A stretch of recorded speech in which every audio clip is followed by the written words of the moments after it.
This is a tale of the recent past. A tale of a time when she was still human. A tale of how flowers were born into the world. You're going to grow up big and strong. A woman murmurs these words to the organic matter growing inside the incubator. She operates the console with a practiced hand. Holographic panels float in the air before her, displaying detailed information on the status of the matter in the incubator. The data is diverse, covering everything from humidity and temperature to the concentration of oxygen, elemental makeup of the soil, and even thermal conductivity. Each number is one piece of a delicate dance. If one fails, the others will follow. It is difficult work, but the woman feels pride at her success thus far. Once, thousands of years in the past, Earth contained what was known as nature. Uncountable plants and animals flourished in ecosystems across the mountains and oceans, and they did so alongside humans. But due to human expansion and ecological pollution, as well as disasters and climate change wrought by nature itself, the ecology was weakened, and life began to sputter out. Now, the nature that once sparked plants and animals across the entire planet has been entirely lost. The woman works in a genetic research facility.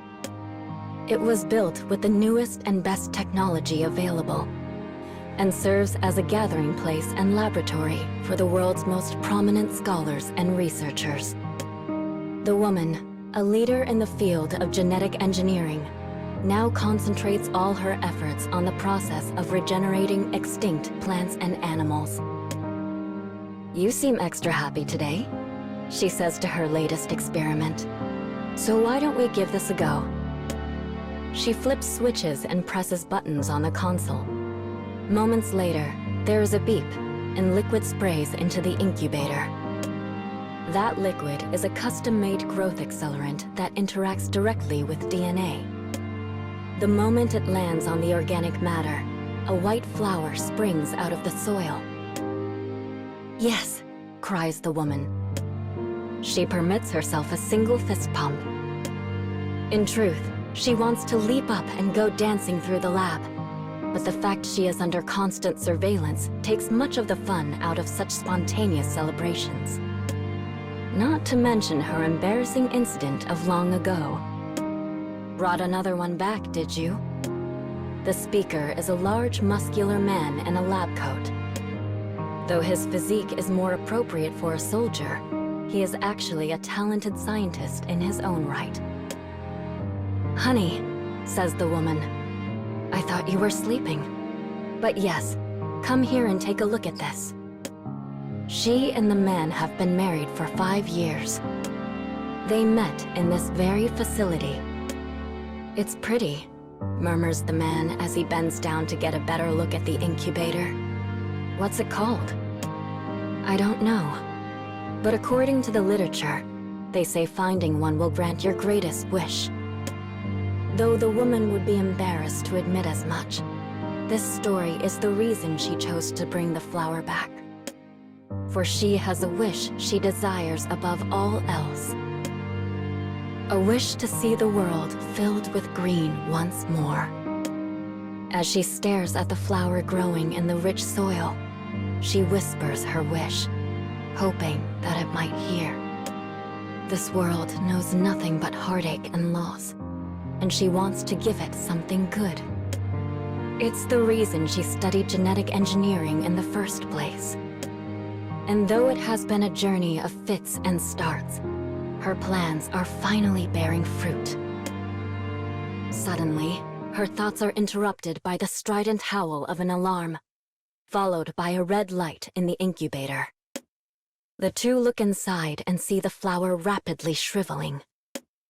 "No," says the woman. "No, why is this happening?" She frantically rechecks the information on the panels. The numbers that represent the flower's nutrients are all swiftly decreasing. Hang on, I'm going to raise the values.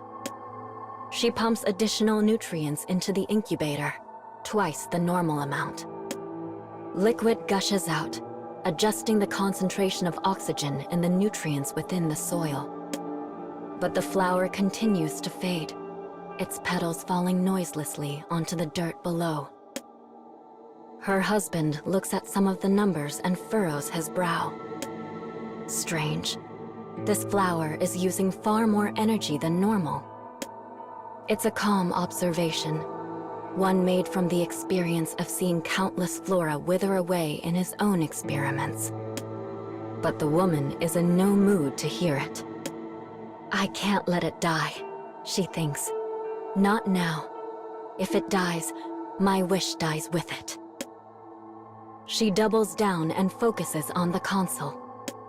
More liquid enters the incubator's glowing red interior. Come on, she says through clenched teeth. Come on. I'm not giving up on you now. Finally, the dripping flower begins to grow again, its fallen petals regenerating before their eyes. But it does not stop. A moment later, the flower smashes out of the incubator, sending tendrils and roots coiling across the floor. It almost seems to be searching for something, and it shows no signs of stopping.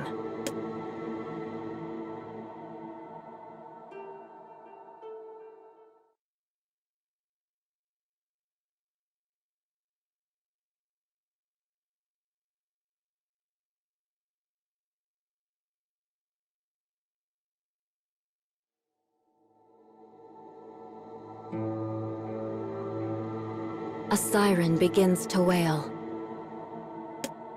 The couple presses against a far wall, trying to escape the thing they have unleashed. The flower continues to grow. Soon, the roots have covered the entire floor. The walls are gone. The ceiling is gone. Nearly the entire room is buried in plant matter. Suddenly, several of their fellow researchers force the door open and run into the lab. You guys all right? One of them asks, breathless. We're fine, says the husband. Just used a heavy hand with the growth accelerant is all. The husband explains the situation because his wife is sitting on the floor, too stunned to speak. Their fellow scientists express relief to know the couple is safe. I'm sorry, whispers the woman. God, I'm so sorry. Her husband helps her to her feet and embraces her. It's all right. I'm just glad you weren't hurt. His warmth melts away the tension in her heart. Hey, did you guys see this? It's really interesting. One of their co-workers is tapping the side of the flower's stem. Others soon gather around to make their own observations, intrigued by the situation. The stem is far tougher than that of the original plant, and its mass has clearly increased. But it didn't do so through multiplying cells. Rather, it has simply increased in size. Hang on, what's this? One scientist is staring at the petals. Guys, look. I think there's something in here. Wait, it could be dangerous, says the woman. No, it's okay. I'm just going to... Wait, my arm. It's got my arm. The man's voice begins to grow panicked. He's clearly not joking. Suddenly, he lets out a horrifying wail. The other researchers attempt to pry the petals open, but they are hard as stone and won't so much as budge. Help me, screams the man. Oh God, someone help me. The flower begins to pull the man inside. His coworkers desperately try to free him, but they might as well be pulling a mountain. Help. Help me. The man is gone. From inside the now swollen corolla comes the sounds of something straining and cracking. Then it flies open and sprays blood across the entire room. A hunk of flesh, the remains of their coworker, flies out and tumbles across the floor. As they watch, horrified, a new flower springs up from the meat. The germinated flower grows just as rapidly as its kin, causing the meat to shrink at the same time. "My God," says the woman. "It's absorbing the nutrients." With the meat depleted, the flower begins to squirm and writhe across the floor in search of a new source of food. "Run," someone yells. "Get the hell out of here." The researchers dash away as one. The screams continue. The flowers pursue the survivors, slithering over the floor like snakes with petals for heads. Each time one of the petals consumes a victim, a new flower sprouts from the remains. Their numbers grow, and grow, and grow. "Here, hide in here." The husband pulls the woman into a small closet in the corner of the research division. They force their ragged breaths to slow as they try to remain quiet. Outside, the sounds of slithering and screams are everywhere. What have I done? This was my experiment, my flower, and now it's eating people. Was it a dangerous plant that should never have been revived? Was it the fault of the growth accelerant I formulated? Before she can wonder more, her husband pulls her close. Right now, we just need to survive. His embrace drives the fear and doubt from her mind. Her shivering slowly comes to a stop. But the sounds outside continue without pause, and they know they do not have long. Suddenly, her husband lets her go and reaches for the door. "Hang on, honey. I'll be right back." Before she can say anything, he bolts from the closet, seals the door behind him, and runs down the hall while making as much noise as he possibly can. It's clear he's trying to lure them away. "No, please.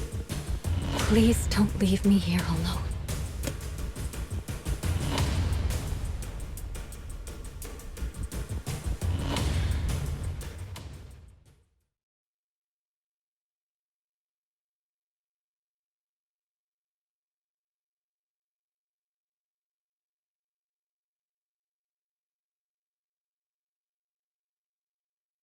Time passes.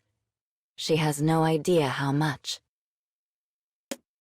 Eventually, the slithers and screams die off, leaving the facility enrobed in an unnatural silence.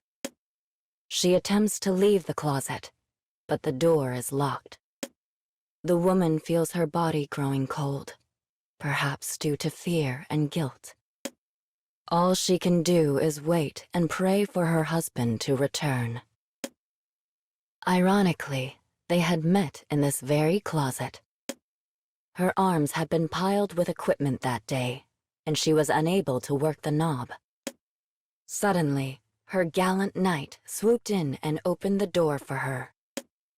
"Maybe leave a few things behind next time, you dope," he said with a chuckle. Oh, she had been mad. More than mad. Furious. But as he continued to assist her from time to time, she found herself becoming attracted to him. She had a tendency to get lost in her research, sometimes even forgetting to sleep and eat. But he was always there to support her. Suddenly, a faint voice snaps her back to reality. "There? Is anyone there?" The woman leaps to her feet and starts pounding on the door.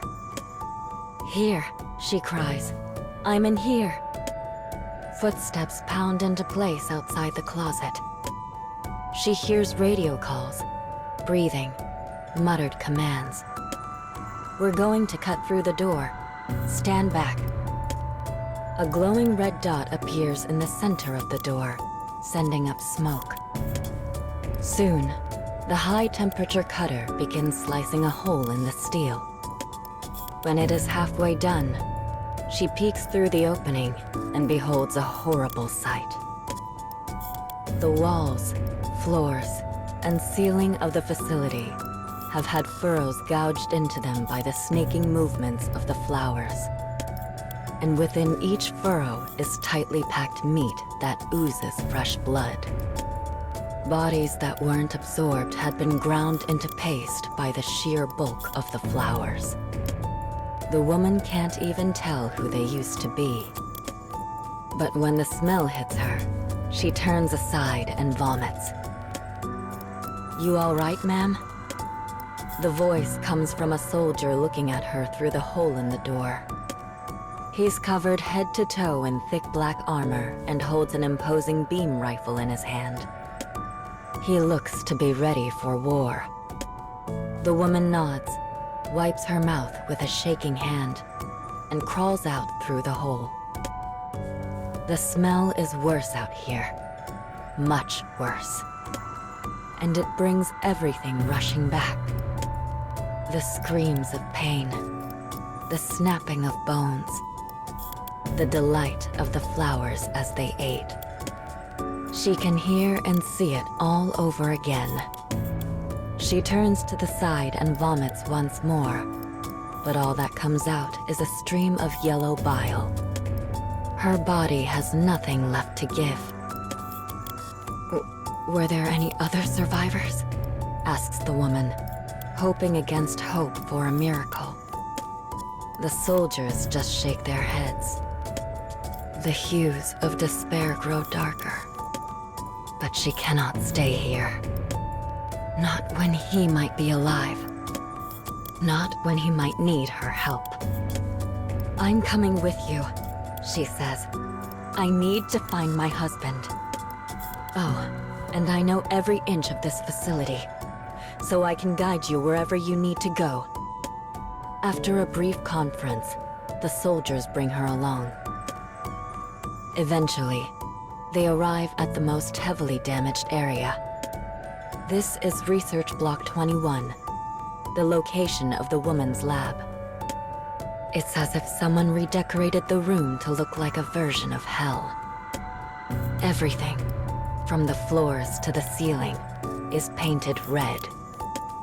Blood from the birth of a flower.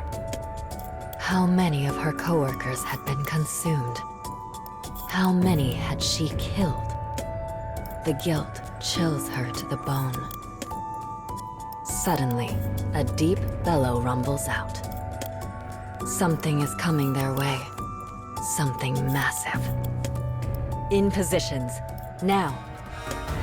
The soldiers raise rifles to shoulders as the enemy approaches. It's a flower. One far bigger than any they've seen before. It is the most horrible sight imaginable. The petals are imprinted with the faces of victims. Not one face or two, but dozens. But the military captain pays this no mind. All units, fire. The world dissolves into a hail of gunfire. The flower begins to scream. My God, it sounds human. Could it really have evolved human traits so quickly? Above the crackle and roar of the firefight, the woman hears a most familiar voice. And when she looks at the flower again, she sees the face of her love. Stop! Don't shoot him! She rushes for a nearby soldier, but he pays her no mind. Her pleas go unheard.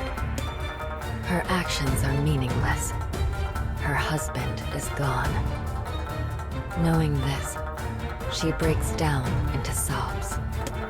This is my fault. It's all my fault. I'm sorry.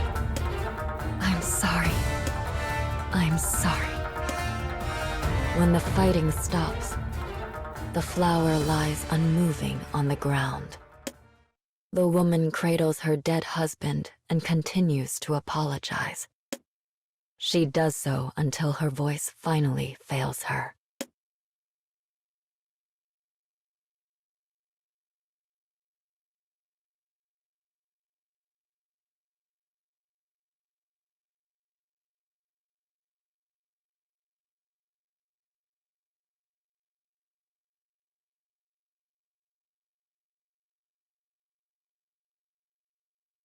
Months go by. They thought they'd dispatched the flowers that day, but they were wrong. Another flower had been found, then another, and another. The flowers sow seeds soon after they are born. It is all anyone can talk about anymore. The news is nothing but death figures and horrible stories. And those who manage to escape often find they have no home to return to. The flowers evolve. They adapt. They increase their reproductive rates, perfect their strategy, and soon are the greatest disaster the world has ever known. No. No. No.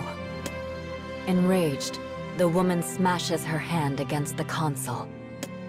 Her cheeks are hollow, her eyes darkened pits. She can't remember the last time she slept. Currently, she is working in a small laboratory constructed by another organization. Their only goal is to find a way to stop the flowers. As the sole survivor from the research facility, leadership of this fight had fallen on her shoulders. She was locked away and tasked with analyzing flower carcasses in order to find a chemical solution that could kill them. For a time, it looked like their quest would be successful. But the flowers quickly evolved a resistance to the solution. Each time they created a new chemical, the flowers adapted to counter it.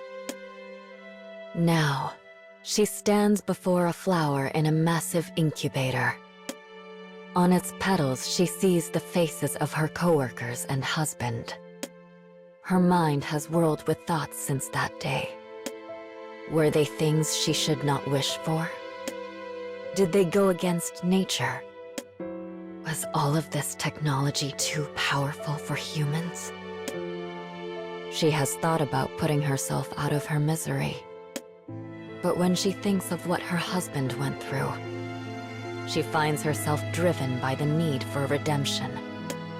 But this, too, is coming to an end.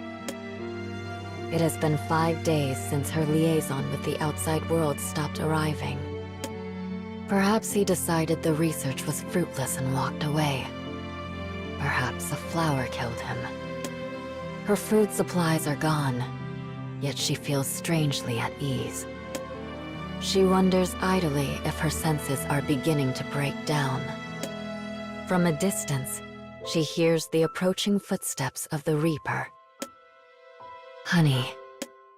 Her husband floats in the incubator, fully merged with the flower. If she was just doing this to die a failure in the end, it would have been better to become part of the petals with him. But I know you wouldn't give up. She stands up once more, fighting off the despair in her heart. And then, an idea. She fiddles with the console, a faint smile on her face.